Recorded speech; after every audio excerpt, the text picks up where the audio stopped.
प्यारे साथियों, स्वागत है एक बार फिर से आप सभी का अशोका द एग्जाम गुरु में। मैं हूं आपका अपना दोस्त विजय मौर्य। तो प्यारे साथियों, आप सभी स्वस्थ होंगे, अच्छे होंगे और बेहतरीन तरीके से अपनी स्टडी, अपनी पढ़ाई को जारी रख रहे होंगे।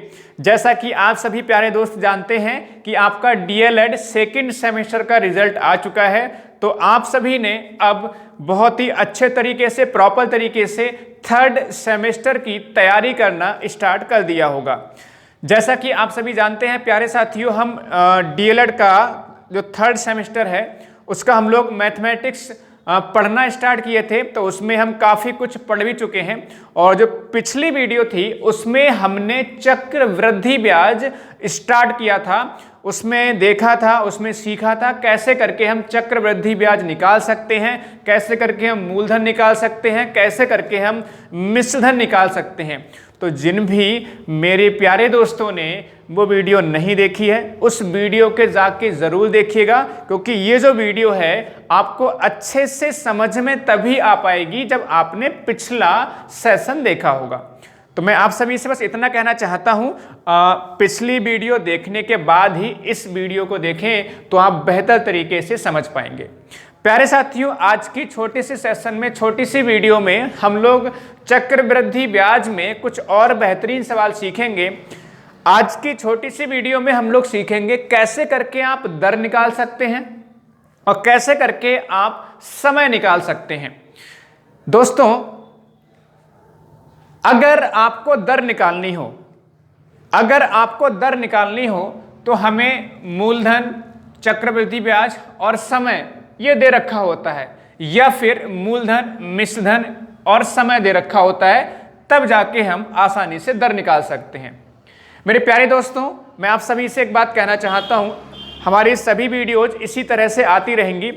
जो भी साथी हमारे साथ पहली बार जुड़े हैं, आप कंप्लीट एक वीडियो को ही देख लीजिए, आपको बहुत अच्छे से समझ में भी आएगा। और जो पढ़ाया जाता है वो केवल आपके एग्जाम के हिसाब से पढ़ाया जाता है, फालतू की चीज़ें पे फोकस नहीं करते हैं हम, केवल टू द पॉइंट एग्जाम के हिसाब से, एग्जाम्पल्स के माध्यम से आपको समझाते हैं।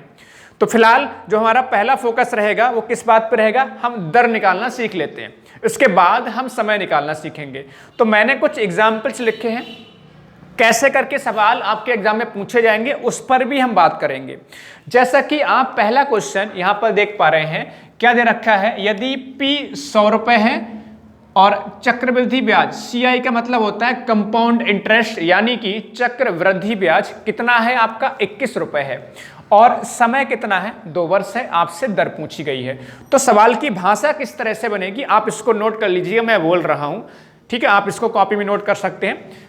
कैसे सवाल बनेगा, 100 रुपए की राशि पर, समझिएगा, 100 रुपए की राशि पर 2 वर्ष का चक्रवृद्धि ब्याज 21 रुपए है, वार्षिक दर ज्ञात कीजिए। सवाल फिर समझिएगा, ठीक है, 100 रुपए पर 2 वर्ष का चक्रवृद्धि ब्याज 21 रुपए है, वार्षिक दर ज्ञात कीजिए। बहुत सिंपल सी भाषा, आप इसको नोट कर सकते हो। तो मेरे प्यारे साथियों, जैसा कि मैंने पिछली वीडियो में आपको बताया भी था कि हमें एक छोटा सा फार्मूला, इवन जो फार्मूला मैं आपको लिखने जा रहा हूं आप सबने पढ़ा भी है, ठीक है, और आपको याद भी होगा, आपने एक फार्मूला पढ़ा होगा कि चक्रवृद्धि ब्याज में A बराबर होता क्या है, P1 + R अपॉन कितना 100, और उसकी पावर में या तो n लिख लो या फिर t लिख लो, बात एक ही है। t का मतलब समय, या फिर n भी हम इसको रिप्रेजेंट कर देते हैं। यानी कि हमें P और A पता होना चाहिए, साथ ही साथ आपको T पता होना चाहिए, तभी आप R निकाल पाओगे, क्योंकि हमारे पास पद कितने हो रहे हैं, 1, 2, 3 और 4 में से अगर 3 पता होंगे तभी तो हम चौथा निकाल पाते हैं, है ना, हमने सीखा भी है इस बारे में।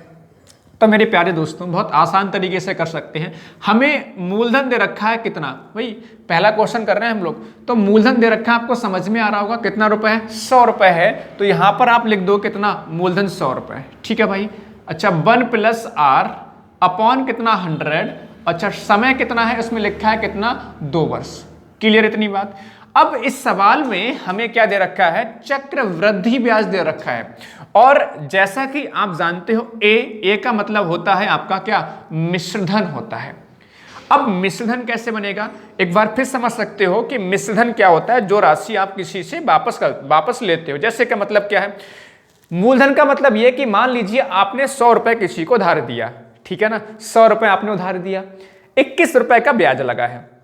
अब 100 रुपए किसी को आपने उधार दिया था, 21 रुपए का ब्याज लगा, इसका मतलब ये हो गया वो व्यक्ति आपको कितना देगा, आपको वापस कितना करेगा, 121 रुपए करेगा। 100 रुपए तो आपने दिए थे, 21 रुपए का ब्याज आपने ले लिया, साथ लगा दिया, ठीक है ना। तो 100 रुपए दिए, 21 रुपए का ब्याज लगाया, तो आप कह सकते हो कि भाई अब आपको 121 रुपए देने होंगे।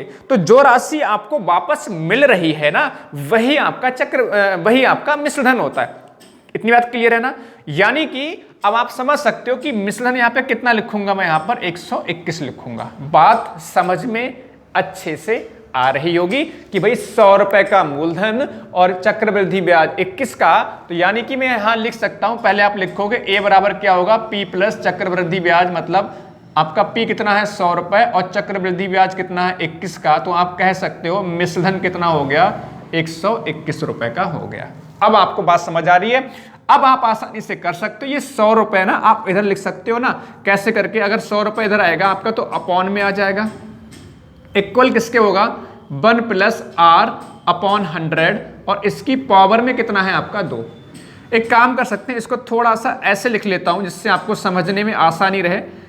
प्यारे साथियों ध्यान रखिएगा, फोकस अपना स्टडी पे करिएगा, क्योंकि आप जानते हो सेकंड सेमेस्टर में बहुत बच्चों की बैक लगी है, तो थोड़ा सा सीरियस होकर पढ़ाई करिए, क्योंकि समय जब कम होता है, हो सकता है आपका एग्जाम जो है फरवरी में हो जाए, तो समय कम है, उसको देखते हुए आप थोड़ा सा मेहनत करना स्टार्ट करो। ज़्यादा मेहनत की आवश्यकता नहीं कि आप पूरा समय केवल मैथ को ही दो या पूरा समय किसी अदर सब्जेक्ट को दो, हमें सभी सब्जेक्ट पे फोकस करना होता है, तभी जाके हमारा अच्छा स्कोर बनता है। तो प्यारे दोस्तों ध्यान रखेंगे, एक छोटी सी बात जो बताना चाह रहा हूँ, अगर हमें 1 प्लस आर अपॉन 100 निकालना होता है, ये स्क्वायर लगा है, ये स्क्वायर कब हटेगा, जब आपका इधर जाके वर्गमूल में चेंज होगा। यानी कि हम कह सकते हैं 121 अपॉन में 100, ये कैसे करके हो जाएगा वर्गमूल में, मतलब स्क्वायर लगा है तो इधर आके वर्गमूल में चेंज हो जाएगा, इधर से स्क्वायर हट जाएगा।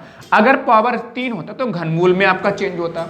अब मेरे प्यारे दोस्तों, मेरे प्यारे साथियों, 1 प्लस आर अपॉन 100 ये किसके इक्वल हो जाएगा, तो आप कहेंगे बहुत आसान सी बात है सर, 121 का वर्गमूल होता है 11, कोई दिक्कत नहीं है, 100 का वर्गमूल होता है 10, तो ये मैंने यहाँ पे लिख दिया। क्लियर है इतनी बात। अब एक बात बताओ, अगर मैं आर अपॉन 100 अगर यहीं पे रखूं और 11 बटे ये आपका 10 होगा, क्योंकि 100 का वर्गमूल कितना आएगा 10, तो 11 बटे 10, ये जो 1 है ना आपका, इधर उठा के फेंको भाई, अगर इधर उठा के फेंकोगे इसका मतलब माइनस में हो जाएगा, क्योंकि साइन चेंज हो जाएगा। तो 10 एकम 10, 11 में से 10 घटेगा कितना आएगा आपका, 1/10 आ जाएगा। ये बात सबके दिमाग में अच्छे से फंस रही होगी, कोई दिक्कत नहीं आनी चाहिए। 10 एकम 10, 11 माइनस 10 का मतलब 1 बचा, और अपॉन में कितना है 10। अब मेरे प्यारे दोस्तों 0 से 0 तो उड़ गया भाई, यानी कि r अपॉन 10 जो रिप्रेजेंट कर रहा है 1/1 को रिप्रेजेंट कर रहा है, तो आप कह सकते हो क्रॉस मल्टीप्लाई करने के बाद कि सर r यहां पर हमारा कितना होगा, 10% होगा। तो ये इस सवाल का क्या हो गया, आंसर हो गया। Is it clear? क्या आपको ये सवाल समझ में आया? बहुत आसान सा सवाल, आपको कुछ नहीं करना था, बस वैल्यूज को पुट करना था, रखना था, और सीधे सीधे आप आर का मान निकाल चुके हैं। प्यारे दोस्तों कई बार ऐसा होता है जब हम कोई भी टॉपिक पहली बार पढ़ रहे होते हैं, और खास तौर पे तब जब हमें मैथ्स से डर लगता है, हमें मैथ्स बिल्कुल नहीं आता। फिर होता यही है कि हमें जब पहली बार जब सवाल कर रहे होते थोड़ा सा कम समझ में आता है। तो मैं कहना ये चाह रहा हूं कि यदि आपको ये सवाल थोड़ा कम समझ में आया है, पहली बात तो समझ में आ चुका होगा अच्छे तरीके से, अगर फिर भी आपको लगता है कि सवाल कम समझ में आया है तो घबराने की कतई आवश्यकता नहीं है। अभी हमारे पास 2 सवाल और हैं, 2 एग्जाम्पल्स और हैं, इसके बाद हम समय के एग्जाम्पल्स भी करेंगे। बने रहिए मेरे साथ, अगले क्वेश्चन की तरफ चलेंगे। मैं एक बार थोड़ा चेक कर लेता हूं रिकॉर्डिंग सही से हो रही है, ठीक है, चलो okay. Now come to the next question. Next question पे हम लोग चलते हैं। प्यारे साथियों नेक्स्ट क्वेश्चन आप देख पा रहे हैं स्क्रीन पर, क्या है भाई आपका ये क्वेश्चन नंबर 2 है। क्या है भाई, बहुत आसान सा क्वेश्चन है। नेक्स्ट क्वेश्चन क्या है कि यदि आपका, मैं इस क्वेश्चन पे आ रहा हूं, ये क्वेश्चन आपका हो चुका है, इस पे आ गया मैं, ठीक है भाई। यदि P कितना है 1000 रुपए, मिश्रधन कितना है 1331 और समय कितना है 3 वर्ष, और आपसे दर पूछा गया, तो क्वेश्चन क्या बनेगा भाई, क्वेश्चन बनेगा किस वार्षिक दर से 1000 रुपए की राशि जो है 3 वर्ष में 1331 रुपए हो जाएगी। समझ में आ रहा सवाल? फिर सुनिएगा ध्यान से, आप कॉपी में नोट कर सकते हैं कि भाई किस वार्षिक दर से 1000 रुपए की राशि 3 वर्ष में कितनी हो जाएगी, 1331 रुपए हो जाएगी। एक तो ऐसे करके पूछ सकते हैं, दूसरा आपसे पूछ सकते हैं भाई कि 1000 रुपए की राशि 3 वर्ष में 1331 रुपए हो जाती है, तो वार्षिक ब्याज की दर ज्ञात करो। या ऐसे बन सकता है 1000 रुपए की राशि, ठीक है, 3 वर्ष में चक्रवृद्धि ब्याज पर, ठीक है ध्यान रखिएगा, चक्रवृद्धि ब्याज शब्द इस्तेमाल होता है, चक्रवृद्धि ब्याज पर 1331 रुपए हो जाती है, वार्षिक ब्याज की दर ज्ञात करो। ठीक है, उसमें भी यही था, ठीक है, 100 रुपए की राशि चक्रवृद्धि ब्याज, 100 रुपए की राशि पर चक्रवृद्धि ब्याज कितना मिल रहा था, उसमें 21 मिल रहा था, हमसे 2 वर्ष में मिल रहा था, दर पूछी गई थी। फिलहाल इस पे आ जाओ। अब इसमें अगर मैं बोलूं कि आपको ए दे रखा है, मैं लिखने की आवश्यकता नहीं है, डायरेक्टली आपको जो है फॉर्मूला ही लिख रहा हूं, ठीक है, सही लिखा था मैंने, कोई दिक्कत नहीं है। चलो अब ए बराबर होता क्या है आपका P 1 प्लस R अपॉन कितना होता है बच्चों, 100 होता है, उसकी पावर में T होता है। तो जो आपको दे रखा है उसको लिखो। तो ए कितना है आपको समझ में आ रहा है, क्या है भैया, ए आपका है 1331, ठीक है भाई, कोई दिक्कत नहीं आई यहां तक। P भी हमें दे रखा है कितना, 1000 रुपया, खुशी खुशी हमने 1000 रुपये भी यहां पर लिख लिया। और 1 प्लस R अपॉन 100, यानी कि R हमसे कह रहे हैं पूछा गया है, और T कितना आपके पास 3 वर्ष का। तो प्यारे महारथियों बहुत आसान सी बात है, एक काम कर लेते हैं, ये इधर को ले आते हैं, इसको इधर ले आते हैं, तो थोड़ा आसान रहेगा समझने में आपको। 1000 इंटू 1 प्लस R बटे 100 उसकी पावर में 3, और ये कितना हो रहा है 1331। ठीक है भाई, ये मल्टीप्लाई में आप जानते हो कोई भी वैल्यू, कोई भी संख्या अगर मल्टीप्लाई में होती है और अगर इक्वल के दूसरी तरफ जाती है, यानी कि ये इधर जाएगा तो अपॉन में आ जाता है। बहुत सिंपल सा लॉजिक ये है, और मैंने आपको बताया ये तो अपॉन में आ गया। ठीक है भाई, अब ये क्यूब है, तो मैंने बताया अगर स्क्वायर होता तो ये वर्गमूल इधर आपका आ जाता। क्यूब है, घन है, तो घनमूल आ जाएगा, और घनमूल का साइन का मतलब होता है यहाँ पर कितना लिखा होता है 3, 1331 और अपॉन कितना 1000। ठीक है भाई, तो 1 प्लस R अपॉन 100 ये किसके बराबर होगा, इसका जब घनमूल निकालोगे तो 11 आ जाएगा, और इसका घनमूल का मतलब हो जाएगा 10। घनमूल में क्या है, 3 एक जैसी संख्याओं में से एक संख्या लेते हैं। जैसे ये आपका 1331 है, अगर किसी को डाउट है तो ये 11 से कटेगा, 11 से कटेगा 121 आ जाएगा, फिर 11 से कटेगा आपका 11 आ जाएगा। तो 3 संख्या सेम है, इनमें से एक संख्या उठा लेते हैं। वर्गमूल में क्या होता है, 2 संख्याओं में से एक संख्या लेते हैं। ऐसे ही आपका देखो 3 जीरो है, 3 जीरो में से एक ही जीरो तो आएगा। अब आप आसानी से कर सकते हो बच्चों, यहाँ पर कैसे करके R अपॉन 100 बनाओगे ना, तो ये कितना होगा 11 बटे 10, उधर जाके माइनस में कन्वर्ट हो जाएगा, -1 हो जाएगा। 10 एकम 10 कितना, 11 माइनस 10 हो जाएगा। 10 एकम 10, 11 में से 10 घटाओ कितना बचेगा, 1 बचेगा, और अपॉन में कितना 10, तो R अपॉन कितना हो गया 100, ये कैंसिल हो गया, तो R बराबर कितना हो गया 10% हो गया, क्योंकि 10 एकम 10 और R एकम R, तो R बराबर कितना हो गया 10%। तो उम्मीद है ये सवाल भी समझ में आ जाएगा। तो प्यारे साथियों एक और सवाल बचा हुआ है, उसको भी कर लेते हैं, फिर जो है हम समय वाले क्वेश्चंस की तरफ चलेंगे। कोई भी डाउट है आपका कमेंट में स्वागत है, आप अपने सुझाव, आप अपने डाउट्स को कमेंट्स में बोल सकते हैं, कमेंट्स में बता सकते हैं, क्योंकि आप यदि यहाँ पढ़ रहे हैं और आपके डाउट दूर ना हो तो मेरा पढ़ाने का कोई फायदा नहीं, और आपके पढ़ने का भी कोई फायदा नहीं है। प्यारे साथियों बस इतना कह सकता हूँ कि आप कहीं पर भी देखो, कोई भी यूट्यूब चैनल पर जाके देखो, जिस तरह से मैंने पढ़ाने का प्रयास करता हूं, आपको बेस्ट कंटेंट बेस्ट तरीके से मैं समझाता हूं, ये इतना कह सकता हूं। आगे इस क्वेश्चन पे चलते हैं।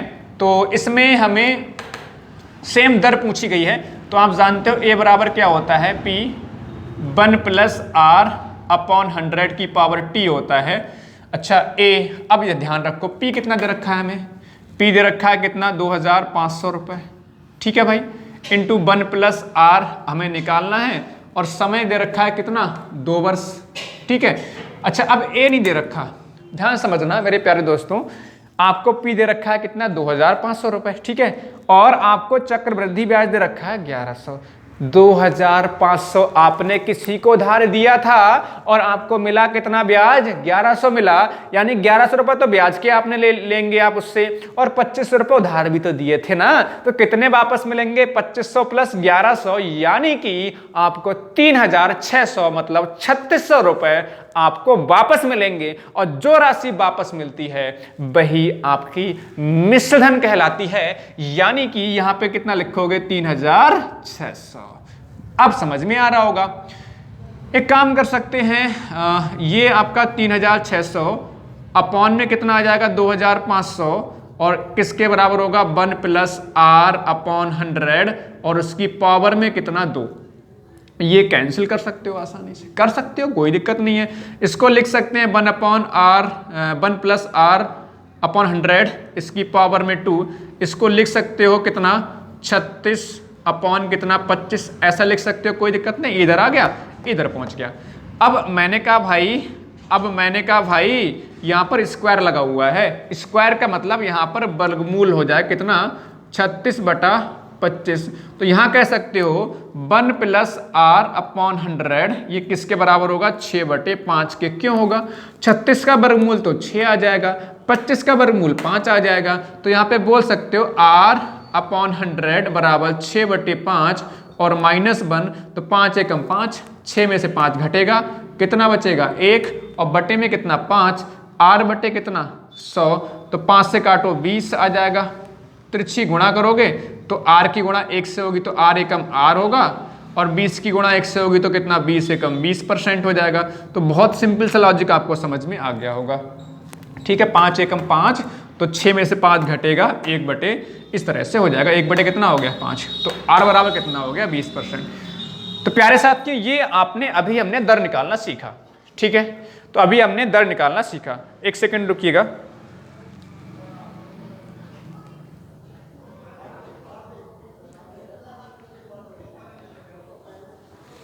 ठीक, अभी हमने दर निकालना सीखा प्यारे साथियों, अब हम समय निकालना भी सीख लेते हैं।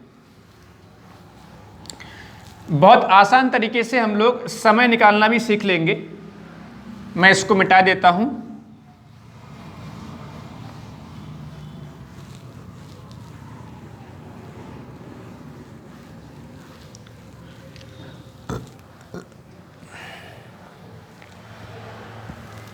चलिए, समय निकालना भी बहुत ज्यादा आसान है।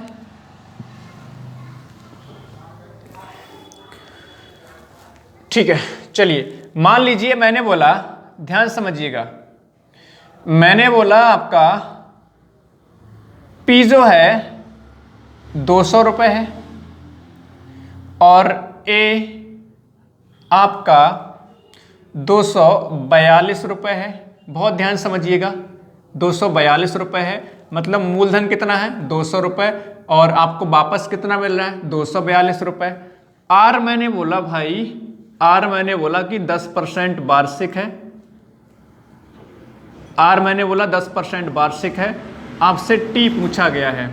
सवाल कुछ ऐसे बन सकता है, ठीक है, कि 200 रुपये की राशि कितने समय में 10% वार्षिक चक्रवृद्धि ब्याज की दर से 242 रुपये हो जाएगी। आप नोट कर लीजिए, मैं बोल रहा हूं कि भाई 200 रुपये राशि कितने समय में 10% वार्षिक ब्याज की दर पर, या वार्षिक चक्रवृद्धि ब्याज की दर पर 242 रुपये हो जाएगी। फिर सुन लीजिएगा, 200 रुपये की राशि कितने समय में 10% वार्षिक चक्रवृद्धि ब्याज की दर से 242 रुपये हो जाएगी। तो बहुत सिंपल सा लॉजिक कि भाई हमारे पास एक ही तो फॉर्मूला है, A बराबर P 1 प्लस R अपॉन 100 की पावर T, यही तो है ना। चलो इसको ऐसे भी तो लिख सकते हैं हम लोग, ऐसे लिख सकते हैं या नहीं, लिख लो भाई। अगर ऐसे लिख पाओ तो और बेहतर है, कोई दिक्कत तो नहीं है। पी हमारे पास कितना है 200 रुपये, पी कितना है 200 रुपये, ठीक है ना 200 रुपये। आर हमारे पास कितना है 10% और समय हमें ये निकालना है। ए हमारे पास कितना है 242। बात समझ आ रही है? तो मैंने बस वैल्यू पुट कर दी है, कोई दिक्कत नहीं है। अब 200 आपका इधर जाएगा तो 1 + R/100। एक काम कर सकते हो, R/100 तो बन ही नहीं रहा है यहाँ पे, 0 से 0 कैंसिल कर लो। अगर ये कैंसिल करोगे तो 1/10 रह गया, 10 एकम 10 और 1 11, तो 11/10 और उसकी पावर में कितना है आपका t। अब बहुत ध्यान समझिएगा, 200 अपॉन में आ जाएगा तो 242/200। अब ये कैंसिल हो रहा है तो काट लो आपस में, तो 2 से कैंसिल करो ये 10, 100 आ जाएगा, 2 से कैंसिल करो 121 आ जाएगा। बात को समझ आ रही है? 2 से कैंसिल करोगे 121 आ जाएगा। अब एक बात समझिएगा, यहाँ पर 11/10 की पावर आपका t लगा हुआ है, इधर आपका 121।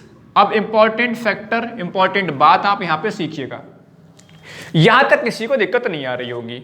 अब ध्यान रखो, जब कभी भी आपसे समय पूछा जा रहा हो तो जो यहां पर समय जिसकी पावर आपका टाइम लगा है, ये वाली वैल्यू देखो, जितनी वैल्यू यहां पर होगी उतनी वैल्यू आपने यहां बनानी है। कैसे बनाओगे? बहुत सिंपल सा लॉजिक है मेरे भाई।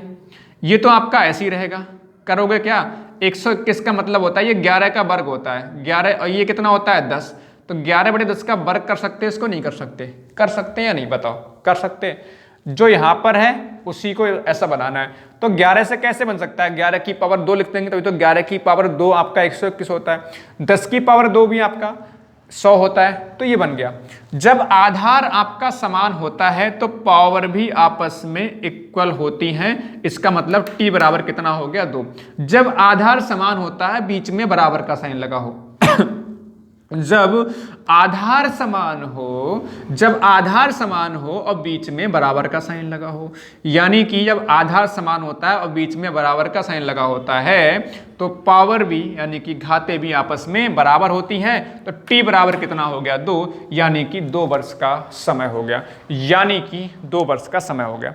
तो प्यारे साथी ये समझ में आया होगा, ठीक है, किसी कोई दिक्कत नहीं आनी चाहिए। चलिए एक और सवाल ले लेते हैं जिससे आपके डाउट दूर हो जाएं। इसको मैं बता दे रहा हूं आपके लिए, ठीक है।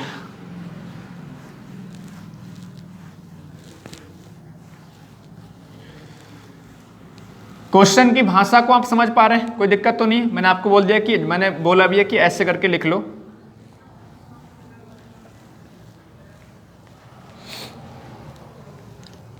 ठीक, नेक्स्ट क्वेश्चन मैं बोल रहा हूं भी, आपका पी दे रखा है 225 रुपए,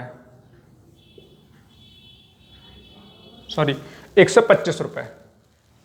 पी कितना आपके पास 125 रुपए, और चक्रवृद्धि ब्याज लिख सकते हो, चक्रवृद्धि ब्याज आपका 81, ठीक है। एक सेकंड रुकिएगा,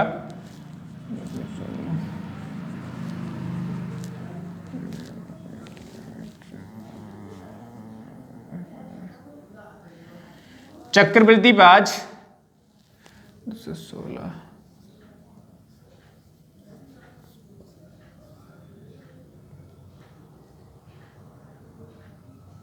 ठीक है। चक्रवृद्धि ब्याज आप लिख लीजिए कितना 91, ठीक है। मैं क्वेश्चन थोड़ा बना रहा हूं इसलिए थोड़ा सा समय लग गया, कोई बात नहीं। मान लीजिए मूलधन कितना है 125 रुपए, चक्रवृद्धि ब्याज है 91 और समय आपको निकालना है, और रेट मैंने बोला आपका कितना 20% है, 20% वार्षिक दर से, ठीक है। तो ऐसे सवाल बनेगा कि 125 रुपए पर 20% वार्षिक चक्रवृद्धि ब्याज दर से, तो चक्रवृद्धि ब्याज कितना है 91 रुपए है। आपसे समय पूछा गया कि समय क्या होगा, ठीक है भाई। तो कोई दिक्कत नहीं है, लगा दो भाई। फॉर्मूला क्या होता है 1 + R/100 की पावर t, और यहाँ पर p होता है, और ये किसके बराबर होता है a। बात समझ में आ रही है? मैंने फॉर्मूला तो वही है, कोई दिक्कत तो नहीं किसी को। p कितना हमारे पास 125, ठीक है। 1 + R कितना है 20, अपॉन में कितना 100, और t कितना हमारे पास, t तो निकालना है मेरे भाई, और a कितना है, अच्छा a निकाल लोगे ना। a कैसे निकलेगा, बताया था ना, मिश्रण क्या होता है मूलधन प्लस चक्रवृद्धि ब्याज, ठीक है। तो मूलधन कितना हमारे पास 125 रुपए और चक्रवृद्धि ब्याज कितना 91, तो 5 और 1 6 और 9 2 11 और ये कितना हो गया 216 रुपये। तो ये कितना हो जाएगा आपका 216 हो जाएगा। एक काम कर सकते हैं 20 से कम 20, 20 पंजे कितना हो गया 100, ये तो होगा ना 20 से कम 20 पंजे 100, तो 5 एकम 5 और 1 जोड़ोगे तो कितना होगा 6/5 की पावर में कितना है t, तो 216 बटे कितना होगा 125। अब बहुत सिंपल सी बात बता रहा हूँ आपके लिए, जो आधार यहाँ पर होगा वही आधार यहाँ बन रहा होगा, और जहाँ पे 6 है तो इसका मतलब इसको 6 की पावर में लिखना पड़ेगा। तो इसको 6 से काटते चले जाओ, आपको समझ में अभी आ जाएगा। 6 से काटोगे तो 36 आएगा और 6 से काटोगे तो 6 आ जाएगा। इसका मतलब 6 की पावर, मैं पहले लिख लूँ इसको ऐसे करके, t बराबर 6 की पावर कितना आ रहा है 3 आ रहा है। ऐसी 5 का कितना बनेगा, 5 की पावर भी आपका 3 बनेगा।